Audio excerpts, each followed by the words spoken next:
From Providence, Rhode Island, welcome to Outlander Cast. It's a podcast about Outlander and men in kilts on Stars.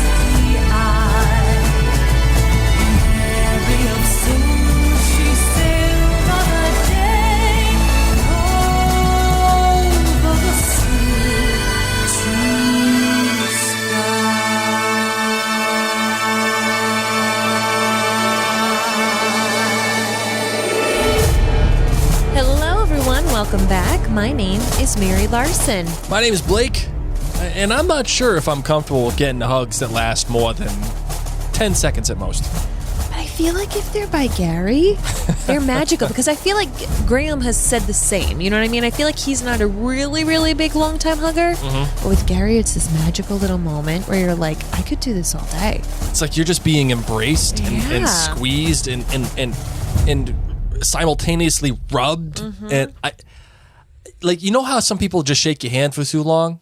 Yeah. And I know we all haven't done it now for like a year, but you know, you get to that point where I feel like I'm a go in and pump up and down maybe once, maybe twice, maybe 3 times. And if I really like you, I'm going to give you the elbow treatment. Okay. But no more than 3 times. That's it. Pump up and down 3 times, done. And I feel like once you go beyond that, we're in awkward territory. And once we go beyond like the 7 to 10 range in the hugs, we're in awkward territory. But Gary owns it. He owns it. He just dives in. Yeah, he does. He does. Well, speaking of diving in, I would love to dive into this chapter a wee bit more. But before we get into it, we want to remind you to follow us and subscribe to the podcast. You can find us on Facebook, Twitter, Instagram, YouTube, all sorts of places just by searching Maryanne Blake.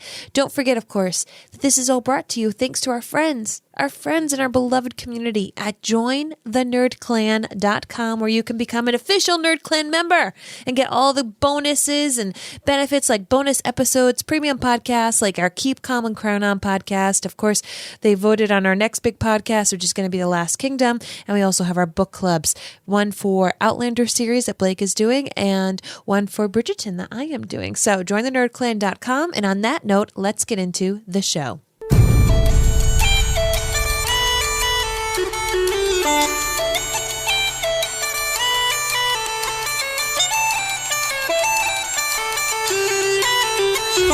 This is Chapter 11, Rocking the Boat.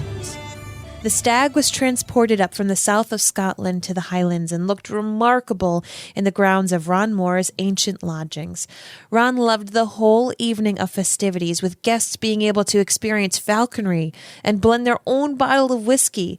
And we all ate some delicious local food from the Moore restaurant group. As it got dark, we set the wicker stag alight.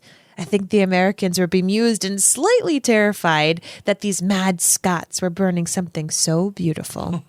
Hanging out with Ron Moore must be the coolest thing on the planet. You just go and you're in Scotland and you're burning stags and you're having whiskey and scotch and probably smoking all the cigars. Probably like the fanciest birthday party you've ever been Absolutely. to is Ron Moore's birthday party. And you know it all looks gorgeous because Terry's over there designing everything. Oh, yes. Down to like the invitation. And like, you know, you're probably over there and you talk, like, you know, you want to talk to him about Battlestar Galactica. Like, you know that that's a big deal. And you know you want to talk to him about Star Trek. How cool must that be? Just be like, hey, IDM, what's up? Like, talk about the Borg for like 10 minutes. Could you just do that? You could, unless he is temporarily taken over by Gary in his long hug, and then he won't be able to say a thing whatsoever. So it's time for our GBGs for this episode, for this chapter. Blake, what is your good, bad, and great? My good for this chapter is that it flowed incredibly well. It read well, it listened well, and usually I feel like the chapter hops from one subject to the other. And it usually does that it's usually like an abrasive kind of transition. But for this chapter, it didn't. It flowed from, you know, Sam's grandfather to all the stuff like the history of the war and then their acting and the Ron Moore stuff and Outland. It just flowed so very well and right directly into Gary Lewis and them busting each other's balls about rocking the boat. Yeah, absolutely. This chapter flowed so well. This was probably the best read for a chapter so far. I don't think I had it bad. I really don't. I enjoyed this chapter quite a bit. And the great for me is a tie, first hearing about Sam's grandfather and the history of that as a pilot and just taking knowing out... then that he could even be an actor in the same vein of things that his grandfather would have done. Right. And then the other great for me is the relationship between Graham and Gary Lewis. Like we talk, I think, a lot about Graham and Sam and how it's this funny relationship where Sam is very much the father figure and Sam, Graham is very much the father figure and Sam is just like the child who's rocking the boat, doing that kind of thing. But you have those friends. You have those friends where they're your buddy. And it doesn't matter how long you go without seeing them. It doesn't matter how long you go without talking to them. You give him a call. You see him after 5 years. I got a friend like that. His name's Ryan. And he lives in Chicago. And he moved out to Chicago, probably when I was 17. And he went out there on his own with no parents, no nothing, just went and did it. And I get a chance to see him once every, I don't know, maybe 3 or 4 years. Yeah. Since then. I'm now 38, so just think of that. Well, actually, yeah, I'll be 38 soon. Oh, my goodness gracious. In a couple of days. My birthday is very soon. But, every time I see him, we haven't missed a beat. And it doesn't matter how long it goes or what kind of stages of life that we're in. We were just at his wedding a couple of years ago, and it's like nothing ever nothing happened. Nothing ever, we didn't miss a beat. Time did not pass. No, yes. and it was excellent. And I feel like that's the kind of relationship that Graham and Gary Lewis have. And I just want to be a part of that. I agree. How about you, my love? What do you got for your GBG? Oh, my G is just a shout out to Loch Ness. Our family has a deep love for Loch Ness and the Loch Ness monster. Yes. We've got a lot of dinosaur-loving kiddos in this family, a lot of plesiosaurus. Loving dinos. We actually have a plesiosaur little toy. No, that's a mosasaurus. Oh, it's a mosasaur? Sorry. Yeah, okay. There's a little bit of a difference, but it's okay. Sure. We'll forgive It's all you. dinosaurs. My dinosaur knowledge quotient has gone up at least 35%. Yes. And good for me because I wanted to be a paleontologist growing up. So I am in kid dino heaven. So nonetheless, hanging out on the loch, learning a little bit about the Loch Ness monster. And I mean, pretty much the same things that we've always known, except a little bit more about the Saint, was it the Saint Columba, who basically the story of how it all kind of came to be. Right. So big fan of that. My bad, and it's not really a bad. I'm just a little confused. So maybe not a bad, but confused. You're BCG. I don't really understand the point of having Gary row the boat to them at Loch Ness. Like, I appreciate that they both have Gary Lewis in their own actor history prior to Outlander, and what a joy and special pleasure it's been to have him be a part of this. He also loves and appreciates Scotland history, but I don't really get too much history from him in this chapter. So I just kind of feel like I don't like, is the Outlander cast just traversing around Scotland all the time just for funsies? Because of course we had the time with Duncan just showing on up. And is this Gary just showing on up right now? I don't particularly understand. Well, the way that it is written, it feels like Gary is just out on the loch and, hey, Gary. But like he's not. That it was set up. Yeah, it's all set up. Yeah. The whole thing's set up. But that's what I'm saying is I don't really understand why. So well, because they want the shot of Gary coming up to them. But we'll even see if he makes it. Because, we'll see. We'll see what ends up happening. And then my great. Lots of greats for you. So many greats. I think it's going to be Sam's upbringing and his family / Graham's family, his father being a communist and like straight up digging it, man. And like really, I loved the whole no other child had a dad who had Soviet Weekly delivered. It kind of reminded me of how no other child growing up knew all of the songs to Wow, That's What I Call Worship, volumes 1 through 10. Like I did. Yeah. Yeah, like when I read that, like that's really what I thought. I was Christian nerd. no, I thought everybody went to Bible summer camp and Bible snow camp, and that everyone could only listen to Wow, That's What I Call Worship. No, God, please, no. Not hating, because No! man, I actually like a lot of that music. I competed using a lot of the songs on those CDs because there are Christian musical competitions. Nerd! Yeah, I would play my saxophone and I would do piano duets. You're such a dork. And I often got in trouble because I would wear my field hockey uniform to youth group on Wednesdays. And it's like a kilt, and I got in trouble. They don't appreciate those kind of skirts in youth groups. Some people did, I think. Yeah, exactly. That's why they didn't appreciate them. All right, let's get into Legs for this days. chapter. Yes. Mary, did you roll up your skirt? No, I'm just a frog-shaped human with very long legs and normal size rest of my body. See how my hip is up to your nose? Trust me, I'm not rolling it up. Yep. So what about this chapter stands out to you most, Mary? What is the thing that you take away from this chapter and you just you can't get enough of? The upbringings of these two gentlemen who we've been spending so much time with. I mean, really, Sam kind of comes out and says, I don't generally speak about my family too much. I try to protect them from any sort of spotlight. And yet we still go in and we learn a lot more about his mom, who was a single parent, an artist, really appreciated and let Sam delve into his art, but kind of gave it to him straight. Like, listen, if this is going to be the avenue that you go down, it may be long, it may be hard. There's going to be ups, there's going to be downs. And I loved learning about how this Steiner school was the same type of school that Graham has sent his kids to. Gary Lewis went to. Tobias Menzies went to one as well. It's just really interesting. Kids there too. Wow. It's just a really interesting thing that, I don't know what the equivalent would be in America. Sure. If we even have an equivalent of that. So it's just neat to hear about that.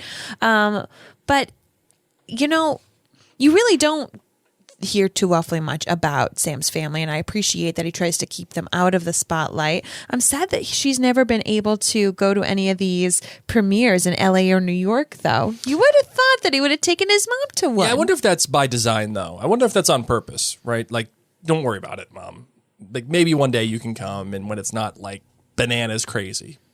Because even in this book, we run into people that are just bananas crazy. Counting him, you're right. And, I enjoy the Outlander-ness of everything, but some of the fandom can be very intense.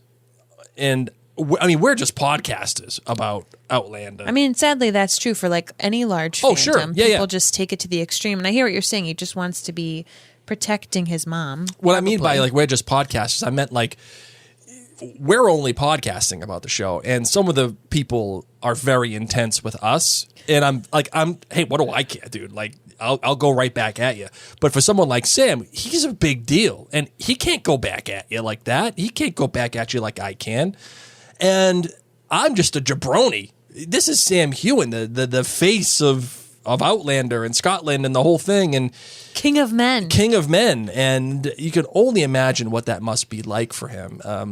I don't feel bad for him because he signed up with the eyes wide open, and he was probably well informed that this is a thing, a big deal. Yeah. So I don't feel bad for his celebrity, but I do understand why his mother, he may not want her to be a part of that shenanigans, if you will. We hang out learning a little bit about more of his uncle, who we've talked about before because his uncle made the Stag, but also the Fiery Cross for season 5. And that's just a really cool thing. That is a really I love cool thing. that his uncle's main business is basket weaving. Right. And the weaving of all sorts of things, including a booming trade in wicker coffins that you can try out before you're dead.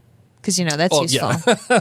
That's really, really useful. That's so funny. And then we move on to Ginge, which I think is such a great segue and story because we have heard Graham refer to Sam so many times as the ginger. Yeah. Whatever. So, but Sam notices, or that his family, they're proper gingers, or at least his mother's side. Yes. And how he only knew his grandfather as Ginge. Right, isn't that actually crazy? His name was Stan. That's wild thinking about that. I love that. My brother goes by his middle name. Yes. And so he doesn't go by his first name. And I just love it because on official documents and stuff, or when he's hired at work and the HR's like, oh, we're looking for this guy. People are like, that guy doesn't work here. And he's like, no, actually, that's me. Their minds are blown. And the reaction, because I've seen it happen in real life a few times. Do you think his kids know that his name? They do. They do? They do. Okay. Yeah. Because he gets mail and stuff to that's his true. first Yeah, good name. point. Yeah, good point. So that's just kind of how I pictured it. Like, Stan, who's Stan? Right. That's your grandfather. Whoops, didn't know it. But the stories of him and the having a limp and trying to keep up with Sam and going to ice cream with the jingling change in his pocket. These are all very real stories that make. This was the first time I really engaged with Sam, I think, in this book, where I heard the stories about his grandfather, and especially when he was a pilot and they just gave him a manual and said, okay, go. If you live, you pass. Yeah.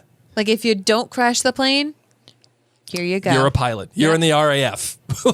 Like, you imagine? No, I cannot.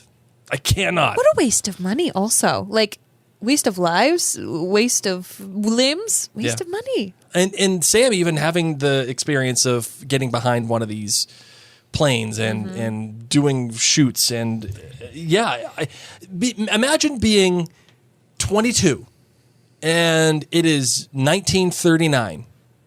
And they're like, okay, kid, get in this thing. Get in this pinnacle of technology. It's probably the fastest moving object in the world with the guns, and you get to just go.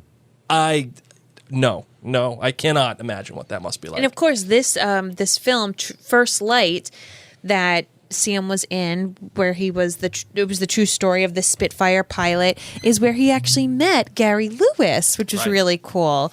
I love how they're able to have these little meet and greets with each other.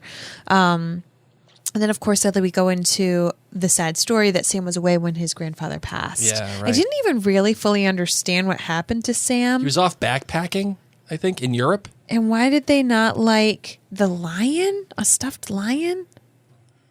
Why did he have a stuffed lion? Oh, because he was in Russia, or he was in one of the Baltic states, and then the soldier shook his head and spat the word Americans. American. Yeah. Sorry. Sorry. And it's not even him. You know, it's so funny.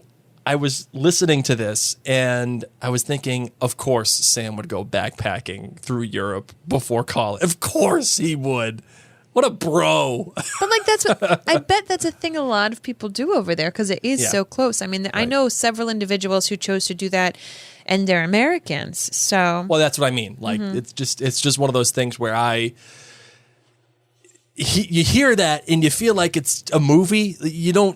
I personally feel like it's one of those things that it's like Eat, Pray, Love or something, or the wild. Like I'm gonna go out and just backpack in the wild for whatever, and then go to college. I do often wonder how Americans are perceived abroad. I mean, obviously nobody's really traveling that much right now. I mean, there's minimal travel, but yeah, I don't know. How cool was it too? The thing where, his grandfather had passed and he went to sleep and then the metronome started playing. Yeah, that's And there crazy. was no wind. There was no reason that it could have been going off. So I loved that he says, of course, being with Graham is like having a new grandfather in my life. I think that's why I'm so drawn to him. And I am the son that he never had. And then, of course, we go on through Graham's perspective and the ways that he has bonded with Gary. Right. And that being, of course, Gary's father was also a Glaswegian communist, and he too received the Soviet papers or whatever it was in the mail. So it'd be like he too grew up competing in church duet piano competitions. These people are just communist nerds. Crazy that is like that, and I can't even imagine it. I can't even imagine just getting like the Soviet Times like delivered to your house and you're in Scotland. And, like, I know that there is a big socialist presence, especially in Europe during that time, but still, as an American, that feels almost halfway wrong when you're getting those things delivered to your house. Agreed. Now, of course, we're reminded of Gary's physique in case we forgot. But mind you, like half of his body was CGI during Outlander. So we were reminded that he doesn't have any of the Viking genes.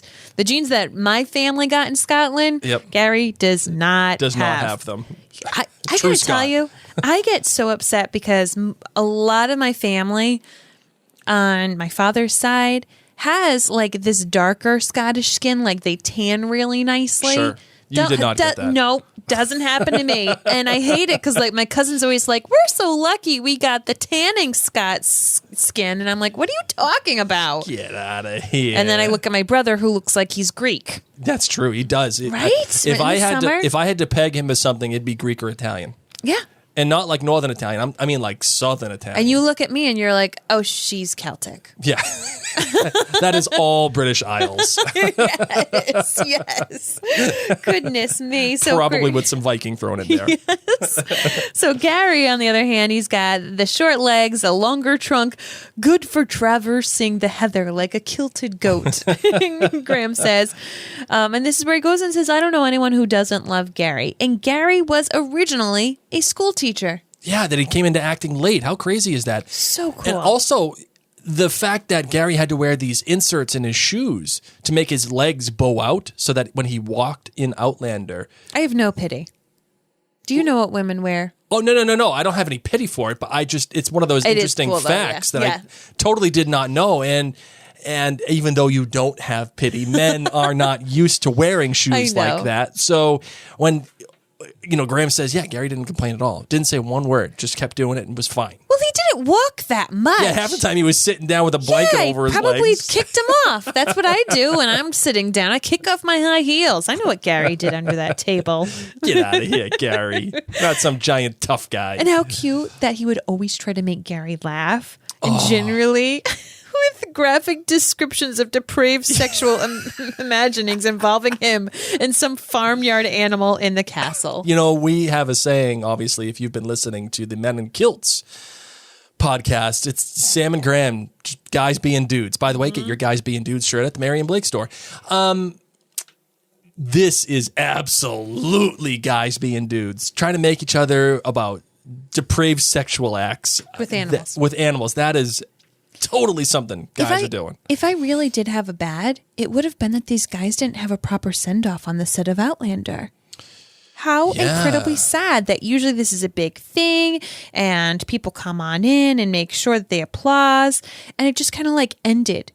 And the first AD said, okay, it's done. And some like cameraman was like, oh, by the way, isn't this your last good day, guys? And they were like, Gary and Graham were like, yeah, it was our last day. Right. So yay. Thanks for forgetting. It's funny that we're actually in the chapter Rocking the Boat, because as you know, we are doing this podcast in conjunction with the Men in Kilts television show at the same time. So tomorrow evening, if you're listening to this right now, for those of you who are listening tomorrow, today we will be doing a live episode podcast for Men in Kilts, the one that just premiered tonight. And it's funny that we're talking about this chapter tonight because the beginning of the Men in Kilts episode that we're watching, it's them rowing and Sam rocking the boat at the beginning of the chapter. And I was hoping we would see Gary Lewis in this episode, but we are starting to see some of the things in the television show that we have read in the books, like Galbraith. Oh my gosh, and the fake rock. And the fake rock. It's not there in the first scene. It's the first shot. Yeah. And then all of a sudden it's fake there. Rock that he rocks on. But like, why are they carrying around fake rocks? And where even was it? Was it in the camper van? Who knows? Who knows? Don't even know. Just a giant fake rock. And also in this episode, which you will talk about in Clanlands, is just his eating. He's pretend eating Sam's porridge. The porridge. Yeah, absolutely. Which didn't even make it to the show during the food episode. That's true. That's absolutely true. It is interesting. I am enjoying having this book because it's really fleshing out and filling things in. We didn't get the shinty, for example, in last episode. Yeah, right. So this book really is just a beautiful companion to the show. It really is. If you want the full experience of, obviously you're listening to this podcast, so you're reading the book or you're at least listening to it. Make sure you're watching Men in Kilts and you're reading this book at the same time. If they're reading this book, and they're listening to a show. podcast about this book, yeah, they're gonna be watching it and reading it at the same time. Definitely, Blake. The way that those guys take digs at each other still cracks me up. Then crab-like, he, meaning Graham, climbs up on all fours as if it's the side of a cliff. The stone couldn't have been higher than a bench. And then Graham starts off. Old Russet Top is meanwhile posing like a barber model for a country lifestyle magazine. Yes, he's done that too. I love when he starts talking about their looks. He's like, oh yeah, he juts out the chin just enough. Like Keira Knightley. Yeah. And how his is like he cocks his head a little bit and the whole thing. Yes. Yeah, really cool. Really cool. Yes, we all have our signature looks. Sam's is a tightening of the eyes as he focuses on a distant object, leg cocked. You know what's so funny is that because we've watched Outlander 1.2 million times. Exactly. Yes. You know exactly what he's talking about. He didn't even need to say the tightening of the eyes, as he just started to say, like, we all have looks. Because I read this as I listen to the audiobook at the same time. Sure. I'm that meta. I started to squint my eyes and stare off. Because I was like, I know what it's going to be for Sam. And I started to physically do it. I was on the highway listening to it, and I still did it too. Hold on. No! Okay, there we go. Oh my gosh. I tightened my jaw and squinted a little bit and looked off into the distance like I'm looking over the moor. Such a dork. Oh my goodness. Then we've got Gary. Gary's back in this boat. And Graham just decides to, lead the charge. Stroke, stroke, stroke who? I'm going to have one. Just all of the laughing with these sweet, sweet friends having such a grand time rowing across Loch Ness. Sure, right. And Sam rocking the boat. Graham, Sam, stop. Mm-hmm. Don't rock the boat, please. And then we're ended, of course, with a sweet hug from Gary. Aww. Just the bromance continues. And maybe we'll have some more time with Gary. And if not, it's okay. I've got a feeling we're going to be getting some Gary and Duncan and all those. These people ain't just showing up for the fun of it. Like, it sounds like Duncan would. Walked around with sheep, had sex somewhere, had breakfast. Just getting hammered. Gary's just on a rowboat on Loch Ness. I don't understand it, and yet I'm down for all of it. Oh, man. We actually are watching the episodes with our kids, and it's really sweet because we're like, this is your heritage. This is, and they know bits of Outlander just because of trailers or because they've been downstairs in our podcast studio. So they haven't watched anything that they shouldn't watch. Yep. But it's interesting for them to see these characters and be like, oh, isn't he an Outlander? Mm-hmm. Or when they, in the beginning of this episode, for example, they're singing the Skyboat song while they're on this rowboat that we assume was taken, videoed while this chapter was being written about. And it's a real treat. So if you're not reading and watching at the same time, please do. All right, Marvin, you got anything else to say about this chapter? That's it. All right, let's get her done, shall we? Mm-hmm.